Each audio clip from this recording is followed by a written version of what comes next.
Hello, everyone. I'm Nick Reagan with Live 5 News, and today I'm sitting down with Kevin Williams. He is running in the Colleton County Council race in District number 23. First and foremost, good evening, sir. Thanks for joining me. All righty, good evening. Thank you for having me.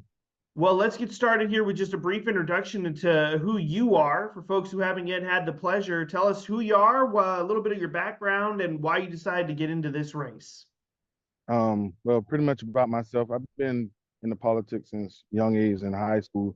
I used to help out with some of my friends and stuff at school with the things they did. And then as I got older, I got into it a little bit more by helping in the community. I've been just doing different things, but then somebody was like, well, you should run for council. So then I made the decision to start looking in towards it because my grandmother was in county council for years. So, and then it just dawned on me to just do what I needed to do for my community in a broader scope. So obviously there are some big issues that are facing Colleton County. Talk to me a little bit about your priorities. What's the first thing on the list of things to do if you were to get onto council? Well, first thing we need to do is really work towards our economics because we need to definitely grow and develop Colleton County. I know it's been growing at a slow pace, trying to make it steady.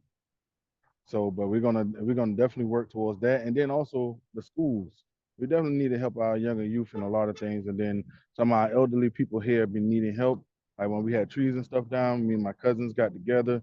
We did some things. So, like I said, I feel that once I make it in office, some of the things I want to implement is more towards to economics for one, and then also really helping with job security, trying to help the workforce because we definitely need that as well. Yeah, those are huge issues, especially when we're talking about bringing in business and bringing in smart development Yes. and filling those jobs. How do you get that done? Is that negotiations with industry, or is that developing a skilled workforce to make Colleton County more attractive, or what's sort of your plan to bring in new business?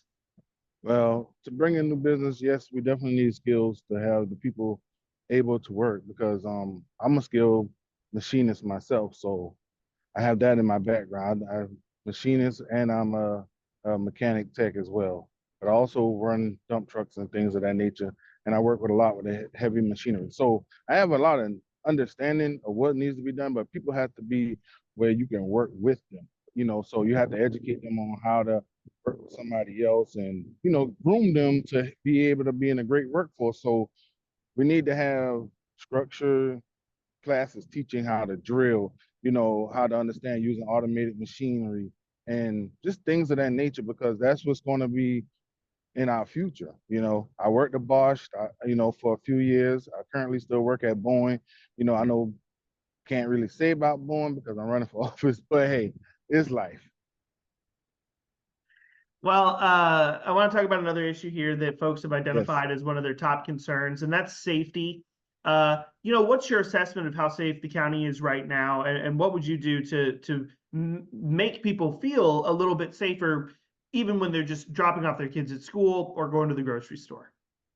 Well, to do that, that's definitely something that we have to deal with our sheriff's department and then other departments with Walterboro Police Department. But I feel as community people, like the leaders in the communities, definitely need to come together and just speak with each other and then see which younger youth they can reach out to that has issues or has certain things that's going on. Because I mean, Walterboro been through a lot, and a lot of people don't really realize it. They think it's just out of the blue. They quick to say gangs, but the real truth is when people don't have the financial stability for certain things happen.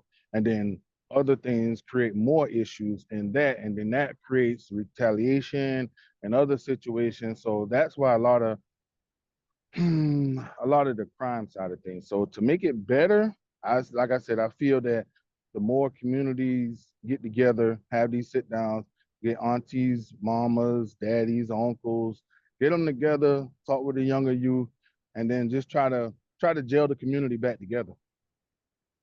Yeah, that's definitely a complicated issue out there for sure.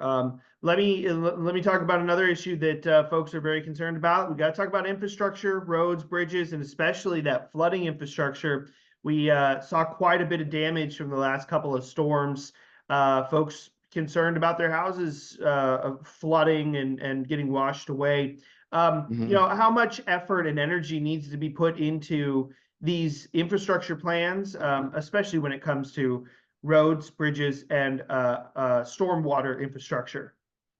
Well, that's been a big priority for Charleston County as well, Mhm. and Hampton County, and Jasper County, and Colleton County. So we all are what we call the Low Country. So the water trickles down from Columbia and Orangeburg and all those other areas where it's higher land. So I feel that to actually fix that, it's a big priority for me. I'll say it like that. You know, I know a lot of people who work with SCDOT and they need a lot of help. They're hiring right now. And see, if we have more skilled young workers to understand, hey, how to work machinery or how to use a shovel and certain things of that aspect, we would have been having more people being employed by the state to actually help our state because that's what's going on. The state don't have enough people to handle the situation. And then you have other sub companies that are willing to work with the state, but they just need information on how to work with the state. And then also, I feel like we need to be able to have better contact with just different agencies to actually help us grow. You know, like teach us, let us see, hey, how y'all did that, or what's y'all infrastructure plan over there, just to broaden our horizon, our own mindset, because we definitely needed it in South Carolina. I've been saying widen in 95 since 2012. I've been begging for I-95 to get widened because that is a $1 trillion highway. And we don't take care, like, I can't say we don't take care of it, but we're limiting the operations to it. I'll say it like that. I know you've got to run off to a candidate forum here in just a handful of minutes, so I want to end with this. You know, as folks are going to the ballot box, as they're choosing between you and your opponent, you know, what do you want them to remember about who you are and what you stand for if you were to be on county council? Well, I'm gonna say it like this. I always stand on my word. That's one thing about me. I stand on my word no matter what it is. So I make sure I do what I'm going to say I'm going to do. So I just want to leave that with the people, but I also want to let them know that I will be accessible for them. It wouldn't be no, I get elected and then I go sit behind a desk and laugh and joke with other people. No, I'm going to be there. All right, well, he's Kevin Williams. He's running in the county council, District 23 in Colleton County. Thank you, sir, for joining me. I appreciate your time. All righty, cool. Thank you, man. Thank you for having me.